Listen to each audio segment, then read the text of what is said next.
In 1980, Aston Martin built the fastest car in their history, a machine designed to hit 200 miles per hour and embarrass Ferrari. But the second it came up short, the company sold it for scrap money and tried to erase it completely. For the next 40 years, nobody could agree on where it actually went. Repainted, hidden, rumoured destroyed, until someone finally found out what was left of it. You have to understand what Aston Martin actually was at the end of the 1970s, not what it is today. This was a company that had gone bankrupt, been rescued, changed hands, and gone bankrupt again more than once in less than a decade. It built some of the most beautiful cars in Britain, and somehow still could not reliably pay its own staff. And yet, underneath all of that instability, there was a stubborn belief inside the company that Aston Martin still belonged in the same conversation as Ferrari and Lamborghini. Not just belonged there, could beat them. By 1979, under a new managing director named Alan Curtis, that belief turned into a plan. Aston Martin was going to build one car to prove it, a car that did not just compete with the fastest machines on Earth, but outran every single one of them and became the fastest production car the world had ever seen. The man handed the job of designing it was William Townes, a designer who had already given Aston Martin its strangest and most futuristic car, the Lagonda. Townes didn't sketch a sports car, he sketched a wedge, low, flat, aggressive, with a nose that looked like it had been drawn with a ruler instead of a pencil. Underneath, engineer Mike Loasby built the chassis and worked out how to package a 5.3-litre V8 into a shape that had almost no room to spare. The project was internally codenamed DP K901. Publicly, it was named Bulldog, after a Scottish aviation training aircraft that Alan Curtis himself used to fly. But inside the factory, almost everyone called it something else. K9, after the robot dog from Doctor Who, a strange, almost silly nickname for a car that Aston Martin was betting its entire reputation on. What they built was unlike anything else wearing an Aston Martin badge. Gullwing doors that opened straight up, 5 headlights hidden flush into the nose, invisible until they were switched on. An interior trimmed in leather and walnut with a bank of illuminated buttons that looked more like an aircraft cockpit than a car. And behind the 2 seats, a 5.3-litre V8 fitted with not 1 but 2 Garrett turbochargers, pushing output past 700 horsepower at a time when most supercars were fighting to get past 300. Every part of it was built around a single number, 200 miles an hour, not a marketing claim. A specific, publicly stated target that Aston Martin intended to prove on a test track in front of witnesses with a stopwatch running. In 1980, the Bulldog was taken to MIRA, Britain's high-speed proving ground, for the run that was supposed to make headlines around the world. The car accelerated down the straight, engineers watching the speedometer climb past numbers that no road car built in Britain had ever reached. It hit 191 miles per hour, 9 short of the target, fast enough in fact to beat the Ferrari 512 BB. The officially recognised fastest production car on the planet at that exact moment.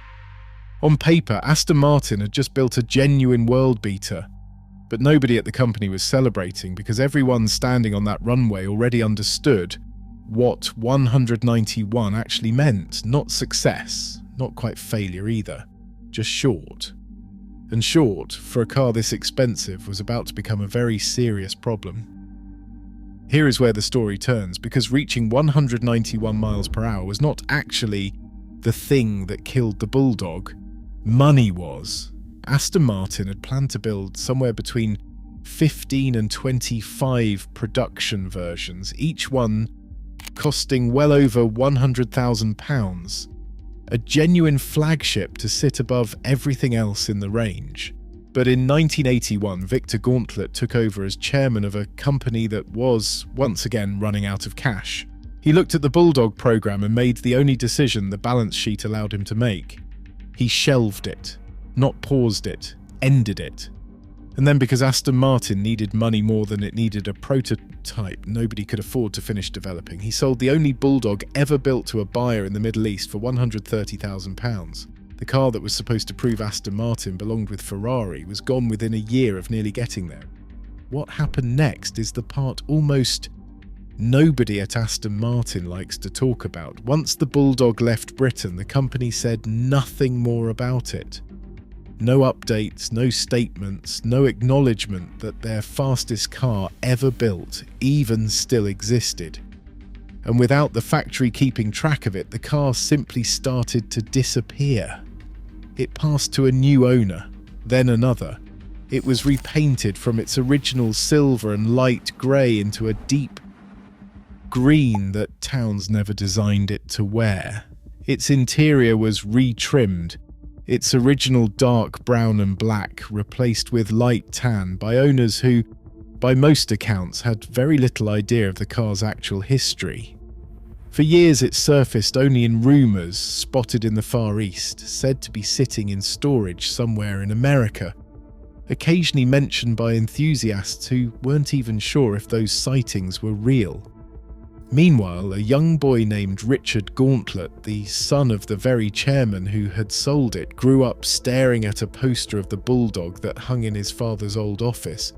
He had never seen the actual car. He wasn't sure anyone still knew exactly where it was. It took nearly 40 years, but the trail did not stay cold forever. Richard Gauntlett, now an adult, finally tracked the car down and, with backing from American collector Phillip Sarofim, bought it back in 2020. What they found was not the car in the poster. It was faded, worn, wearing the wrong colour, carrying decades of neglect. They handed it to Classic Motorcars in Shropshire for what became an 18-month, 7,000-hour restoration, stripping the Bulldog back to its original specification, correcting the colour, rebuilding the interior, and returning the twin-turbo V8 to full strength, now producing around 600 horsepower. In 2021, the restored Bulldog was unveiled publicly for the first time in decades, and in June 2023 at a former NATO airfield in Scotland, with three-time Le Mans class winner Darren Turner behind the wheel, the Bulldog finally did what it had failed to do 43 years earlier. It hit 205.4 miles per hour. 43 years late, but exactly as promised. What the Bulldog proves isn't really about top speed. It's about what happens when a company builds something ahead of what it can actually afford to finish and chooses to bury it rather than admit that. Aston Martin didn't lose the Bulldog because it wasn't fast enough. They lost it because for 40 years it was easier to let it disappear than to reckon with how close they'd actually come. It took one family, one restoration shop, and 4 decades of silence before the car finally got to finish what it started. It never stopped being capable. It just took the rest of the world a very long time to catch up to what Aston Martin tried to forget.